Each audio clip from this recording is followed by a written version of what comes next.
যে খবর এবার চোখ রাখবো সংখ্যালঘুদের মিথ্যে প্রতিশ্রুতি, সংখ্যালঘুদের মিথ্যা প্রতিশ্রুতির প্রতিবাদে ওয়াকফ বিরোধিতার নামে সংখ্যালঘুদের সঙ্গে ছেলে খেলার প্রতিবাদে মালদায় জেলা শাসকের অফিসের সামনে বিক্ষোভ মিমের। জেলা শাসকের অফিসের সামনে মিমের বিক্ষোভ, ডেপুটেশন জমা। বাংলায় চলছে একদিকে ওয়াকফ সম্পত্তি নথিবদ্ধের কাজ আপলোড হচ্ছে পোর্টালে। এই মুহূর্তে সরাসরি মালদায় জেলা শাসকের দপ্তরের সামনে, ডিস্ট্রিক্ট ম্যাজিস্ট্রেটের দপ্তরের সামনে চলে যাব সহকর্মী দীপঙ্করের কাছে। দীপঙ্কর, একদিকে নবান্নের তরফ থেকে নির্দেশে ওয়াকফ সম্পত্তি আপলোড 5ই ডিসেম্বর আগামীকাল শেষ সময়সীমা, তার আগে সংখ্যালঘুদের সঙ্গে ছেলে খেলা প্রতারণা চলছে বলে যে অভিযোগ, কি উঠে আসছে জেলা শাসকের দপ্তরের সামনে?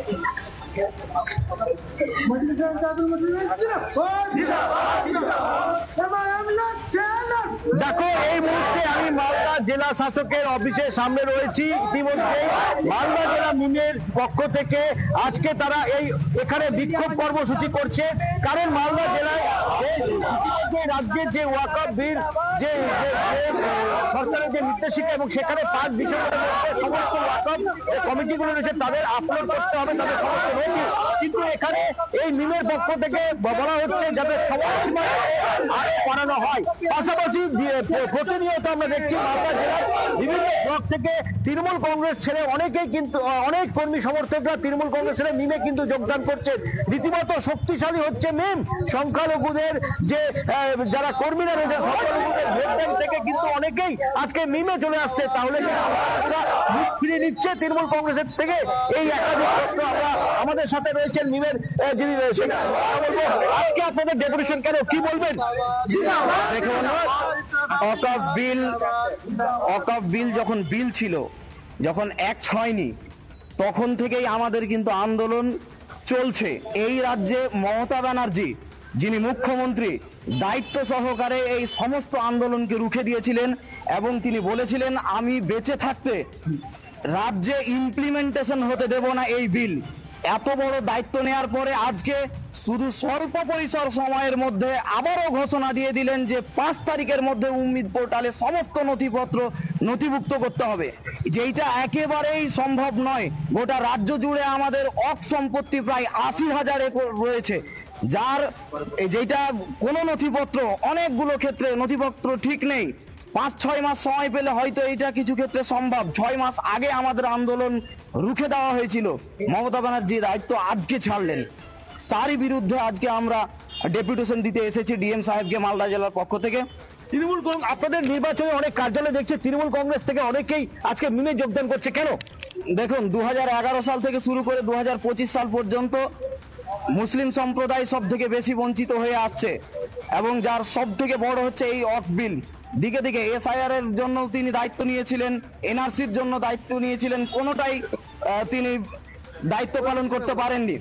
ওনার আওতায় এসে 26,000 চাকরি গেল, 32,000-এর প্যানেল ঝুলে আছে, এরকম অনেকগুলো ক্ষেত্র আছে, যার কারণে দিকে দিক থেকে মানুষ মুখ ফিরিয়ে নিচ্ছে তৃণমূল কংগ্রেস থেকে। সংখ্যালঘুরা সব থেকে বেশি বঞ্চিত। আমরা দেখলাম ওবিসি ইস্যুতে আমাদেরকেই বঞ্চিত করা হলো। এই কারণে মমতা ব্যানার্জির পক্ষ থেকে একদম মুখ ফিরিয়ে নিয়ে। আপনি কি বলবেন?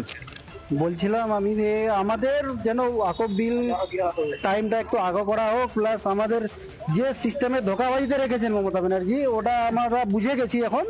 আর আমরা এখন বুঝার পরে সব মিম পার্টির যেগুলো করতে আছে সবরা আজকে আমরা ডিস্ট্রিক্টে এসেছি, আমরা যেন বিলটা আমাদের একটু আগিয়ে দেয় টাইমটা। প্রতিশ্রুতি রাখেনি? হ্যাঁ, প্রতিশ্রুতি তো রেখেছিলাম, তো ওরা প্রতিশ্রুতিতে আমাদের কিছু কাজ হয়নি। সব আমাদের ভোট ব্যাংকিং এর জন্য মুসলমানদের ইউজ করেছিল, যেরকম তেজপাতাগুলো ইউজ করে কিনা রান্না করে আবার ফেলে দেয় ছুঁড়ে, ওরকম আমাদের রান্না করে নিয়েছে, মুসলমানদের ছুঁড়ে ফেলে দিয়েছে।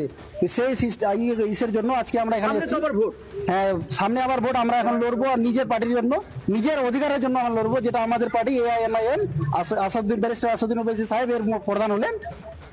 এবার কি ভালো ফল হবে আপনাদের? একদম নিশ্চয়ই ভালো ফল হবে, কারণ মানুষ মুখ ফিরিয়ে নিয়েছে। আমরা যে প্রতিশ্রুতির নামে শুধু শুনে এসেছি ঢপের শ্রুতি, আর কিছু নয়, শুধু ঢপ দিয়েছে আর কিছু দেয়নি। চাকরি বাকরি থেকে শুরু করে সব জায়গায় একটা ক্ষেত্র বাকি নেই যেখান থেকে মুসলিম সম্প্রদায়কে বঞ্চনার শিকার হতে হয়নি। এই বঞ্চনা থেকে মুক্ত হতে এবং দুর্নীতিবাজ এই তৃণমূল কংগ্রেসকে রাজ্য থেকে বিদায় করতে আমাদের সংগ্রাম দিকে দিকে চলছে। গোটা রাজ্য জুড়ে এবার MIM লড়বে। কি বলবেন, আপনি কি বলবেন? রাজ্য সরকারের বিরুদ্ধে বলবো, মাননীয় মুখ্যমন্ত্রী মমতা ব্যানার্জি, মানুষ আমরা মনে করতাম খুবই বাঘিনী, বাঘিনী আর কি, এখন দেখা যাচ্ছে ও বাঘিনী বিজেপির বাঘিনী হয়ে গেছে।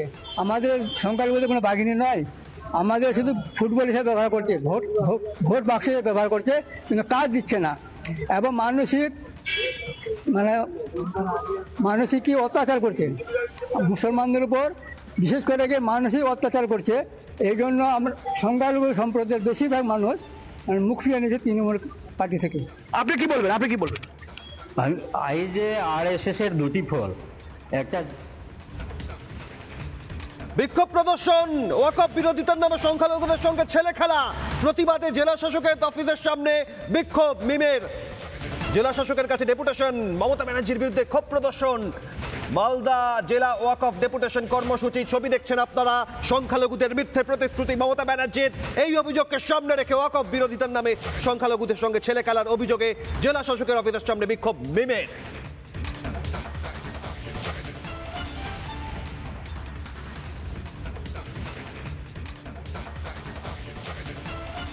তো একটা বঞ্চিত করেছেন, উনি ধোঁকা করেছেন সংখ্যালঘু, এই 40% সংখ্যালঘুদের সঙ্গে এই রাজ্য সরকার মমতা ব্যানার্জি ধোঁকা করেছেন। আজকে ডেপুটেশন দিতে এসেছি আমরা ডিএম সাহেবকে, যে এই টাইমটা যেটা আমাদের খুব অল্প সময় হয়ে গেছে, 4-5 দিনের মধ্যে আমাদের খুব কাজ করা খুব কঠিন।